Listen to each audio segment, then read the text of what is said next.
I know so many people are like, they're like, oh, I love pegs. I know Peg. And I'm like, now they're going to be like, uh-oh, it's not Peg. Yeah. It's Gretchen. Yep. Or Gertie. Or Gertie. It's Gertie. Hey everyone, welcome to Cool Story. I'm Dani and I'm here today with Gretchen, one of my favorite local designers and one of the first people I ever met in Buffalo. And I think the first shop local piece I ever bought here. Oh, that's awesome. I didn't know that. Yeah. That's great. Surprise. I think it was at Acme? Was it down It was. on It was at Elmwood? Georgette. Georgette, yes. Throwback. I remember that. That was a throwback. So tell us a little bit more about yourself and about pegs. And about pegs. Okay, so I'm in my, I guess, technically 15th year. I did start in 2011. I counted as starting in 2012. And like Madonna, there's been many reinventions of pegs along the way. When I started, it was very organic and, you know, there was a big learning curve. There was a big arc of you know, from start to finish in terms of materials, sourcing, things like that. For people who know and love pegs but have never met you, do those people even exist? Yes. Yes, they do. I find myself in situations sometimes where I am out with somebody and they introduce me to a friend and they're like, oh, she owns Peg's Hardware. And they're like, oh, you know, and like you can tell that they've never heard of it. And then the friend will try to explain what it is. And there's a part of me that's like, stop, please stop, Yes. please stop. Because it's embarrassing in a way. Like I don't expect everybody to know pegs. I am very lucky to have a fairly large following in Western New York and Cleveland, which is awesome. Shout out to Cleveland. We love the CLE. And, you know, very thankful that I have loyal customers that have been sticking around through all of these different iterations of pegs. And, you know, we have more to come. Yeah. You are a staple in this small business community. I am a dinosaur, but thank you.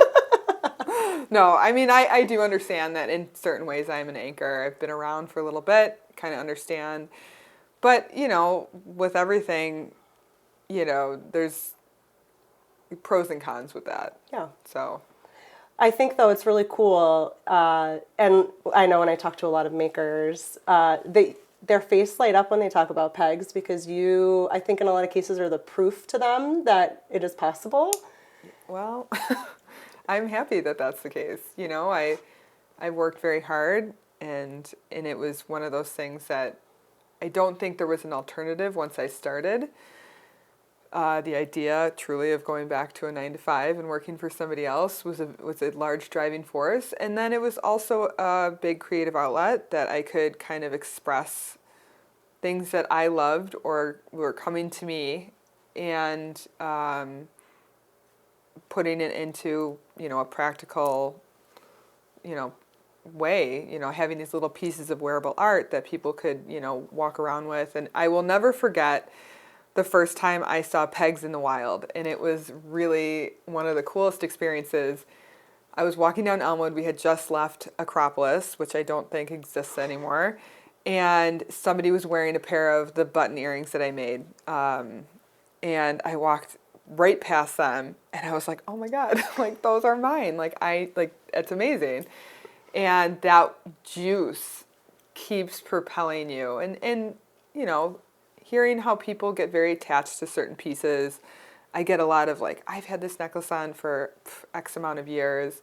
The chain broke. It's like a security blanket to me. Can you fix it? Yeah. Like, yeah, of course. Like, That's beautiful. Yeah. So it's also a little like archival pop-up of pegs for you. I feel like bringing back pieces that you've long retired. oh yeah, absolutely. And like we had talked about before, using different materials at this point. You know, we're in a new era with some more hurdles within the bounds of jewelry. You know, gold and silver have gone up, so you know people are kind of trying to pivot and figure out, you know, how to stay afloat with using different materials. Yeah. It's one of the things I'd love to talk to you about quickly because we had the pleasure of doing a 10-year retrospective. Yes. I that was cannot believe awesome. that was 5 years ago. I know. I know. And I remember when I first met you, you were looking ahead to 10 years, I think, and kind of marveling at that. And we planted the seed that it'd be really cool to look back. I almost want to do like a little version of that now. It's like, what did PEG's 2011 look like to you? Oh, man. 2011 was an interesting year. It was a big year of discovery and growth for me. I kind of attribute it to like, I felt like there was like a reset happening in my life in many different ways. There was a lot of things going on. My life was in flux. And PEGS was kind of bringing me out of the ashes of all of that going on. And I'd never in my wildest dreams expected it to become what it has, for it to be around as long as it has. I'm incredibly grateful for that, and I really felt like I was kind of positioned in the right direction. But PEGS 2011 was a lot of experimentation. I used a lot, and I mean a lot of different materials. I was using hardware store materials still, which are not great for your skin, and leather, ceramics, glass, chain, you name it. I was playing around with it and trying to see kind of like what my medium was within that. You're finding yourself. Yeah, exactly. Is that why you don't consider it a full launch in 2011? No, exactly. I kind of, my first show, so to speak, was in my apartment in 2012, September of 2012. So when I was looking back on it and trying to pick a date, I kind of was like, that seems to be the easiest one to kind of glom onto, because there was never really a hard date. Although, really it is 2011. It was in half and half in 2011. So Deb Seidel, who owned Half and Half at the time, who I had worked for on and off since I was 16, had told me, she's like, throw it up on the cash wrap, see if it sells. And it sold, and it kept selling, and it was unbelievable. So it really was kind of that was really the driving force to keep it going. I love that, because it shows how one simple conversation and, the desire to collaborate can change the course that you don't even know yet. Oh yeah. And by just being like, come try it. Yeah, here's the platform. The female-centered mind too, of like, I've noticed in this position and, in this realm, women help women, and I've had men help me also, but like really like, there is this kind of, most of the time you have this little like kind of grouping of humans that are just really rooting for you and want to help as much as possible. I love that. Yeah. That's so Buffalo. That is Buffalo. It's so Buffalo. And it's so creative. All creatives like just want to show up for each other. Yeah. Okay, so year one PEGs, what was your bestseller? Button earrings. Okay. 100%. Like 100,000%. Different iterations of the button earrings, but I had ones that were a replica of the Buffalo Indian head nickel, and those flew. Those were a staple for years. So then fast forward to your kind of next, and you're constantly evolving. It's one of the coolest things about your brand. Trying. What did your 5 PEGs look like? Year 5 was heavy in Buffalo. I would say years 2 to 5 were very Buffalo oriented. And by 5, I was trying to kind of figure out an exit strategy to that. Yeah. So I was doing a lot of the Buffalo coordinates necklaces, Buffalo Indian head nickel necklaces, Buffalo nickel earrings, the cufflinks. There was a huge Buffalo collection, and it really was the bread and butter of PEGs for so long. But it was slowly killing me inside, because not because I didn't like it, but because there was zero artistic integrity or creativity in it. Yeah. It was so highly repetitive. So I was like, how do I pivot off of this? Simultaneously, though, I had opened another business called Makers Buffalo, which was a DIY workshop for modern craft. So there was a lot of focus at that point on Makers, trying to make it grow, but I always kind of said that makers was like the infant and pegs was like the toddler. The infant got a lot of attention, but the toddler, like every year I ran numbers, kept making more money with less attention on it. So I had to make a decision at some point. Okay. So I closed makers probably in year 6, and pegs just shot off. Like I started using primarily gold fills and it was in the demi-fine category. So semi-precious stones, the gold fill, the sterling. I started really focusing on wholesale and trying to like push the bounds of this cold connection of what I knew how to do. And it really showed in the growth. Like that was when the growth was like probably the most. Definition time with Gretchen. What is this? It's where we're just going to break down some of the terms that you're using so that everybody can follow along. Okay, this is a great idea. First one, cold connection. Oh, cold connection. Cold connection is when you don't use heat in order to attach components.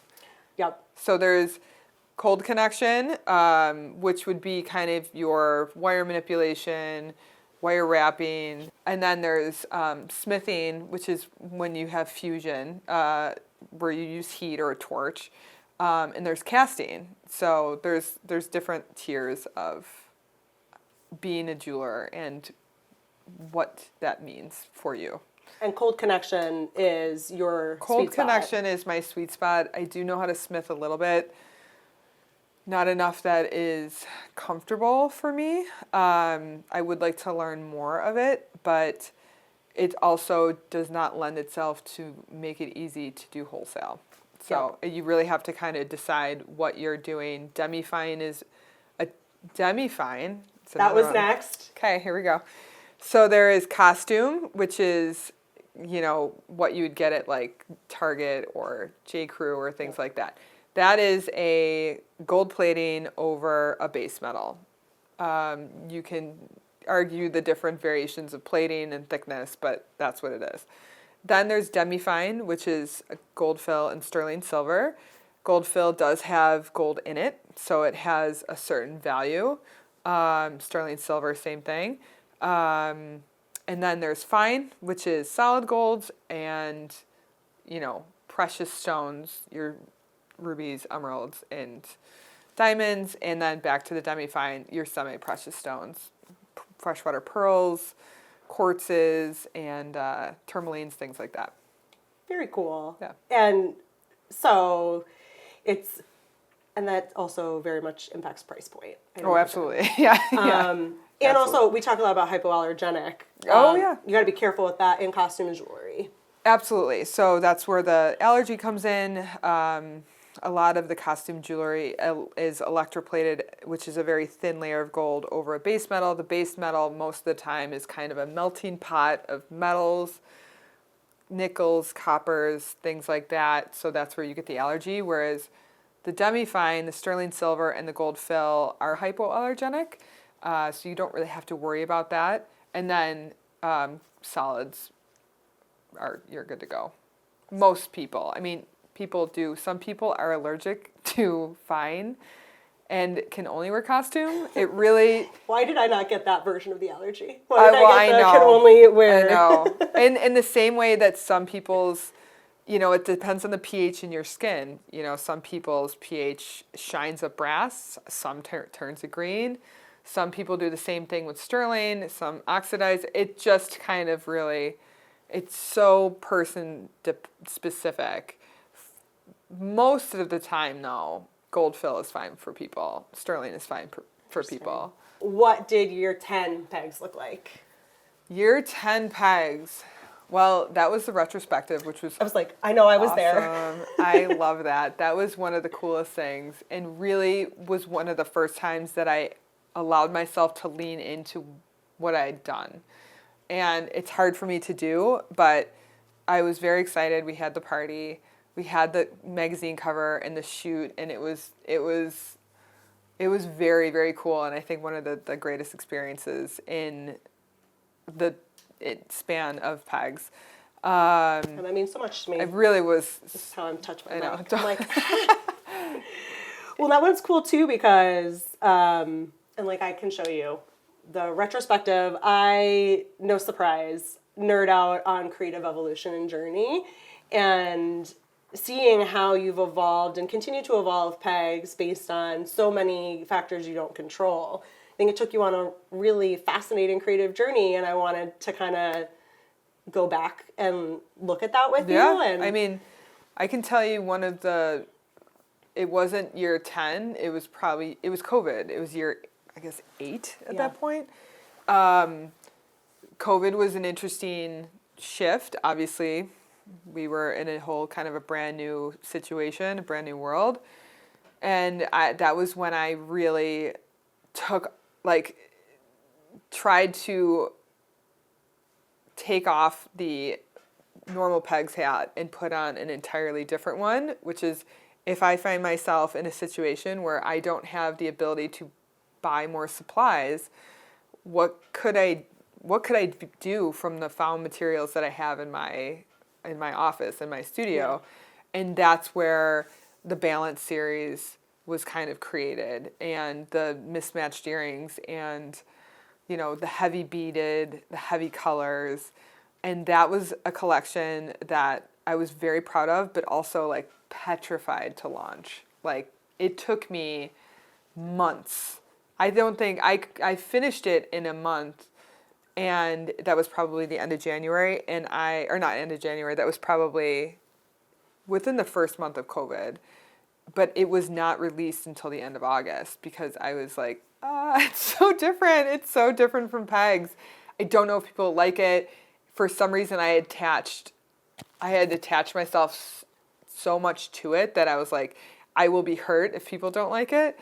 And I threw some teasers out, and it was a story sale, and it was sold out in 30 seconds. And it was like, oh my God, this is awesome. And it really set me on another trajectory of pegs. And I did for probably 2 solid years this, the Balance collection, which was basically just one-offs of different mismatched but balanced, or matched but slightly asymmetrical earrings. And that, I think, still to this day is what I love doing the most. That gets me going, the statement earrings. And I don't think I'll ever give that up. So that will always be there. Will they be mass produced or wholesaleable? No, probably not. But well, it's a true art form. Yeah. And I get it. Why it's often scary to release things to the greater universe, especially when they feel so true and authentic and vulnerable. And it sounds like that was your moment to really like reset and go back to the artistry and creativity. Yeah.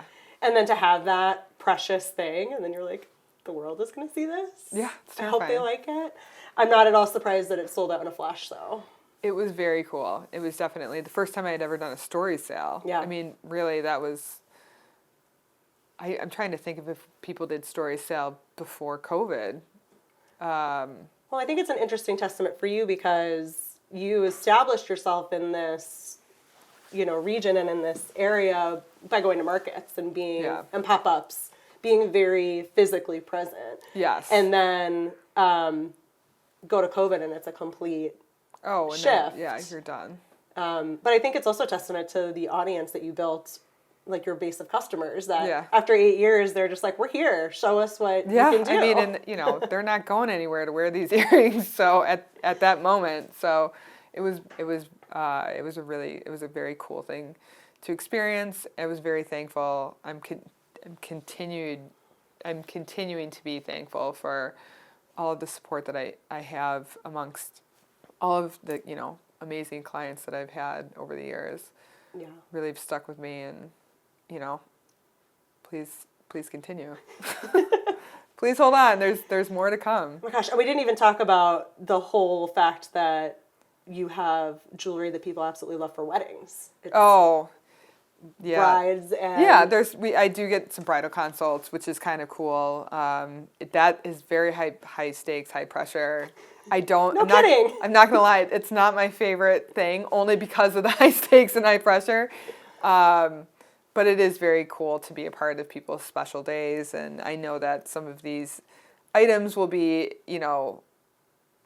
in keepsake boxes and things like that. So, Like, and how does it feel when you see the wedding photos? And, oh, right, there's always a amazing. jewelry moment. There's a jewelry moment. They're proud of it. They love sending it to me. I love posting it, and it's kind of a really fun situation for everyone. So what you're saying is we should all DM you every time we wear your pieces outside or Shoot- inside. Yeah. Shoot me a message. I would love it.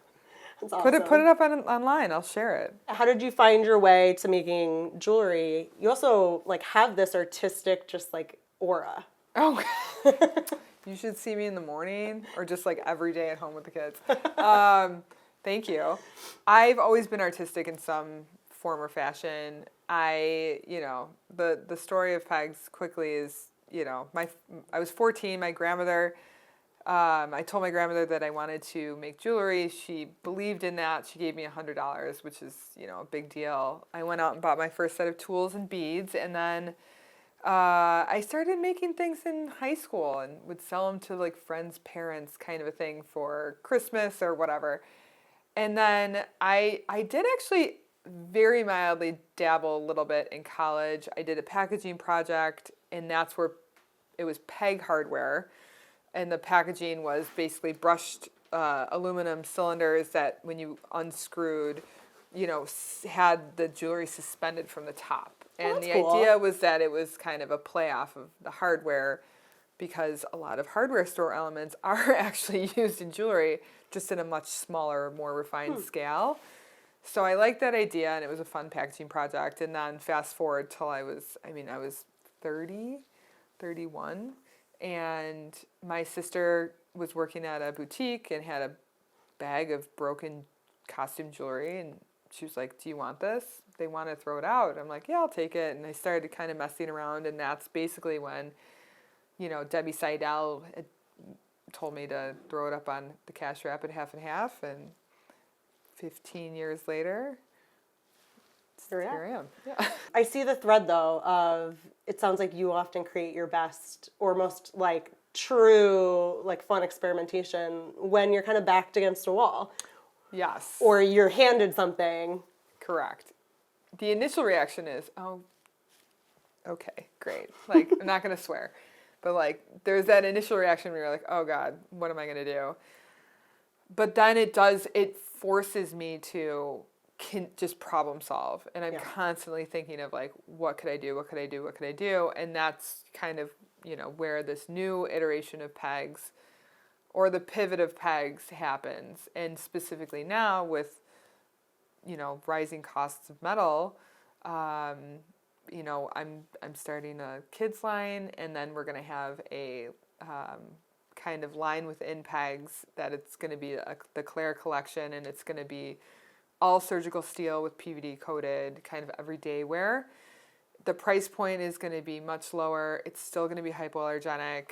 It's still going to look luxe and be fun and all these things, but you will not be paying like a crazy exorbitant price, which you would unfortunately right now for gold fill or sterling. So pegs will always be pegs. Pegs is going to shift to the kind of the one-of-a-kinds, the statement earrings, the things that I really, really love making. And then there's going to be a curated line of, kind of everyday or funky wear in the PVD, surgical steel material. And then Gertie is the one that I'm probably the most excited for. Yeah. So Gertie is the new kids line, and there's a few samples here, and that's going to be bold and colorful, also with the surgical steel and the PVD. So you have that hypoallergenic, waterproof kind of like bonus, but it's going to be bold colors. It's going to be whimsical. It can really lend itself to be anything, and that's super fun for me. I love that. So what you're doing is, it sounds like year 15 forward. Pegs is really I get to be a kid again. And you get to lean into the part that like ignites your creativity 100%, just playing with these one-of-a-kind materials to create a design that is very you but one-off, and then bringing your aesthetic and your fun, like everything that they know about you and your taste and what they can expect from a Pegs piece, but solving this problem that you don't control over materials, Right. pushing you out of the price point that you always wanted to be in for some of your Right. more classic, or what do you call it, core collection? Yeah, the core collection. So that's the hard part.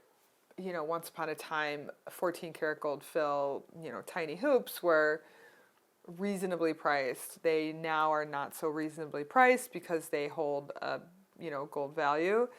But because they're not fine jewelry, they can't command a price over a certain amount. So you're kind of really, you're caught. So you really want to make sure that you're staying within market value. The PVD does that. It's something that it is still a little bit of a leap of faith. It's different for pegs. But, I'm still putting freshwater pearls on the PVD hoops. Yeah. So, it's really just very similar. And then it really kind of opens me up to having different designs and a different look for this collection, which is kind of fun, which is what I like. Yeah. Chunking it up a little bit more maximalist. I love this for your evolution because it's also smarter use of your time. Like when something truly demands, when you want that handmade, crafted approach, right? You've created the space for that. That's your happy place. But then the ability to keep your, bigger collection really accessible and making it, I don't know. I love that you are kind of going with the times. This is to me, it's like the fun side of technology is like they've come up with a solution. They've come up with a solution that is hypoallergenic. Hooray! Right, exactly. And you're trying to keep up in actually so many different iterations, and at some point you just have to throw in the towel and be like, okay, it's going to be easier if I buy the hoop blanks and then create the charm that goes on it instead of trying to engineer the hoop. It's, right. What's the best use of your time? I think that's exactly it. Right. And what's going to actually work in. Well, to me, it's like, it's always, Pegs is always made local, right? Yeah. Because it's you. Yeah. And whether or not you're literally handcrafting every single piece, every single piece is you and your creativity. Right. I'm curating it. I'm scouring the internet for the beads that I'm looking for, the blanks that I'm looking for, the certain chain that I'm looking for. This is all part of the process to make sure that it does look like me, it feels like me, even if I didn't, carve it out myself from a wax block and have it cast, doesn't mean that it's still not me. Yeah. And it doesn't mean that further on down the road, one of the goals in the future is to learn how to actually do CAD, do 3D rendering so that I can send it off to these manufacturers and then they can then they can produce your design. But for me, this solves a major problem that I've had for years, and that is production. Yeah. And I've hired people and I've had amazing women help me, but it's limited in Buffalo. It is hard. It takes a long time, and it just doesn't. It's not the right solution for leveling up and scaling up. And I'm ready. I would like to do that. That's awesome. Yeah. I also think you're also quality testing everything. Oh yeah. So let's talk about it's sort of a newish solution in jewelry, and you're doing the full off the deep end vetting. Oh yeah, quality control, huge. Yeah. I cannot let anything out there with my name on it be cheap or break or unravel or whatever it is. It has to have a certain quality control. That is something I do remember Debbie Seidel saying to me years and years ago. She's like, I was looking at some of your earrings, and she's like, all of your loops are standing up straight, and they're real loops. Yes. And I was like, I appreciate that you notice that because that's important to me. I don't want some crazy crooked loop, that's gonna have the whatever is hanging off of it look askew, and it just doesn't look clean. Yeah. Yeah. I wouldn't buy those earrings if it was crazy looking, That's one of the reasons I love your work is you're just so attention to detail, and I think the smallest, most creative little spins that you'll put in, I feel like you hide fun little details to find in your pieces. Thank you. Sometimes little Easter eggs. Little Easter eggs. You want to walk us through the names? Sure. We're going to get meet the full family. Meet the full family. Okay, so Peg's Hardware is obviously she's the matriarch. Peg was my grandmother, so it's named after her. And then these two new collections. One will be the Claire collection. There was a slight pause with that initially because of Claire's boutique, but my mother's name was Claire, and it's very important for me to have this be the Claire's collection. Mm-hmm. That will be under the Peg's scope, under the Peg's umbrella. And then Gertie, which will be the kids collection, which was my nickname when I was little, will be at some point its own entity. So, yeah. Do you still go by Gertie? I mean, there's very few people that call me Gertie still, but I do, one of my cousins still sometimes calls me Gertie. It was Gertie Gumdrop. So there was a trying to figure out, do I call it Gertie? Do I call it Gumdrop? And I landed on Gertie. But, yeah, I mean, I've had many nicknames. Gertie seemed to be the one that's the best for this. Well, and I'm like mildly obsessed with how your branding for Gertie turned out. Thank you. And I think, it's cool because it is new, but it's very you. Like, yeah, I look at it, you. I'm like, that's so... Thank you. That's what I kind of hope for everybody, for now, it'll be Gertie by Peg's Hardware because of the brand recognition. Yep. Seemed to make the most sense, and then that'll be dropped. Peg's Hardware will be dropped, and then it'll just be Gertie, and I'm hoping to... push it out into the, ethosphere of people, not ethos, but I hope to get it out there nationally. That would be the goal. And so your Gertie line is all of that affordable, yes, hypoallergenic, water resistant. Yep. Awesome. Waterproof. And then, price point, hopefully from like $10 to maybe like $38. So it's affordable. Especially for kids who tend to lose things instantly. Not just kids. Yeah. Important question. Can adults wear Gertie? Oh, of course. So, yeah. So Gertie, for me, the same with Pegs. Pegs, part of my, value proposition for Pegs is that it's ageless. The same thing applies for Gertie. Is it marketed more towards, kind of 6 to 16? Probably. Mm-hmm. But is it also appropriate for just adults that love color and fun? Absolutely.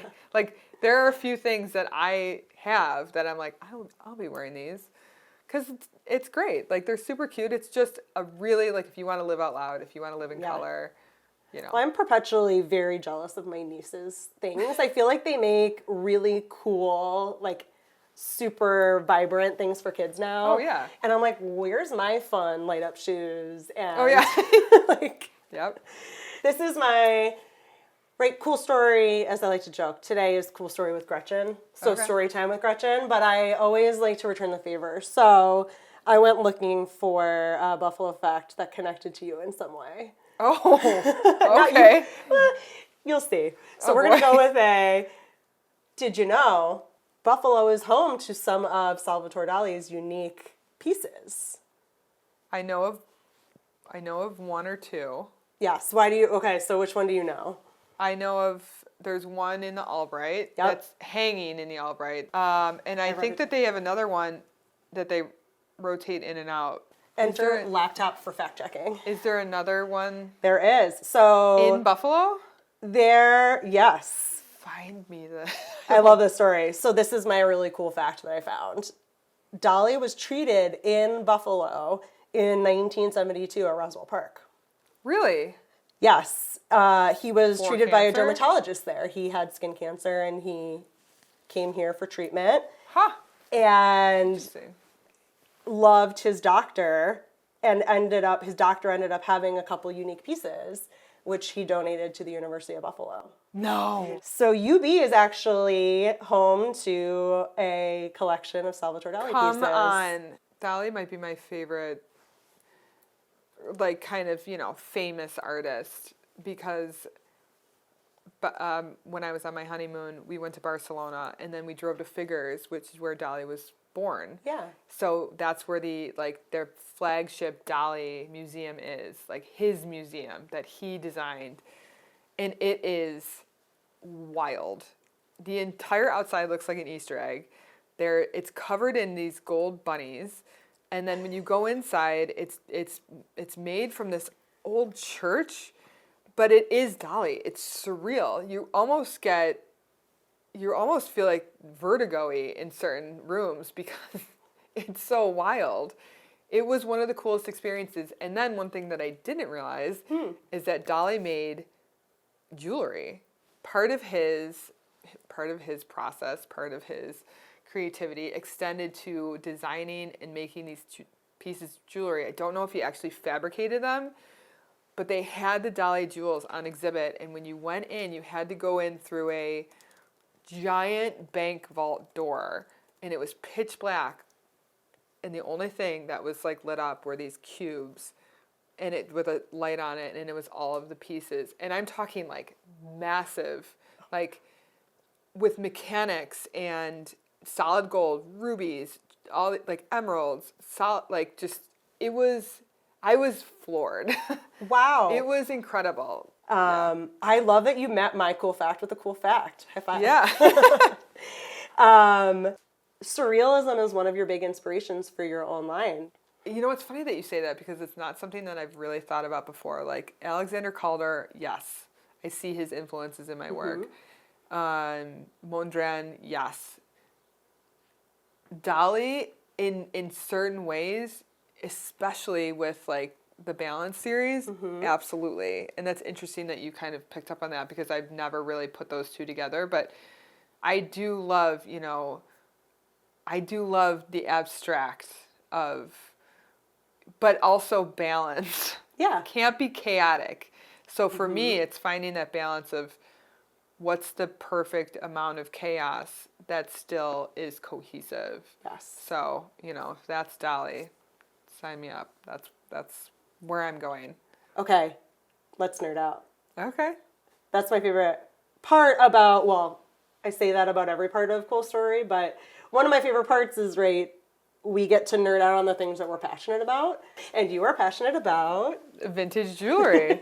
I do love vintage. I do love it. I mean, I don't know. There's something about finding a piece that that there probably was more than one made of, but there's only one in your realm that is available, and that's really cool. It's it's kind of a treasure hunt. Yeah. So yeah, brooches are very popular right now, so. Was that exciting? Because you were like, this trend, like you've been waiting the whole time. Please, bring it on. I love it. You were like, brooches are going to have a moment. I have a stockpile of stuff that I'm like, what am I going to do with this? I should do something with this. So I'm happy that like maximalist jewelry is popular right now. Layering up everything in like your mother's closet kind of a situation is happening. So, for me, I'm not really like that. My maximalist is probably still minimal on the scale of. Yeah, it's this hoop that you're wearing. It's the hoop and the fact that I have a necklace on with it and the bag, like. Yeah. But it's really fun because the working with brooches can be incredibly playful. You see it like them being used as kind of cufflinks on jackets or on shirts. People are pinning the bottom of their pants. They're on bags, they're on scarves. I mean, like anywhere you can put a pin or a brooch, people are doing it. And it just kind of adds a little bit of a extra layer, fun. Accessories are huge right now. So even if you wear simple things, have like kind of more of a neutral palette, you can amp it up with accessories, and finding little pieces of vintage, just for me are like the best possible thing. When I go away, when I'm traveling and I do have any time to myself, my first stop is going to be a thrift store or an antique shop or a vintage store, because I am constantly on the. It's also like the best travel piece, right? Like it's small, it's tiny. Like jewelry's tiny. It's easily packable, and it tells a story. I remember you could go through my jewelry boxes, boxes, And I could tell you where I purchased every single piece or acquired every single piece or it was given to me or whatever the reason is, I could tell you that story. Yep. And that is a story that I think is ingrained in me because I did it with my mom. This is part of where this love comes from. I used to go through my mom's jewelry boxes when I was little and like layer on all the stuff and ask her all these questions. And I remember, in her, like towards the end of her life, we did it one last time. And it was really cool because every time we did it, we got another story. Yeah. And like for me, that was so important because like you just try to like mentally catalog that so you kind of can remember and absorb it all. Yeah. I like to joke I came by it honest to my love of like homemade or my love of locally made. Yeah. Is like I would go like that's my parents. They just in their mind it's like, well, why would I buy a mass-produced bowl if I could have a potter? Oh, yeah, absolutely. And then they do the same thing, right? When they travel, they'll go and look and bring it back, and I've absolutely inherited that. Oh yeah. It's the best. But now I'm like, jewelry is really smart. Oh, it's a little it's a little easier than a giant, glass bowl or like clay something bowl. fragile. Something fragile, but I mean, there's something to be said about that as well. Any tips for people who want to start doing that? Playing around with vintage jewelry or collecting, like, is there any pro tips?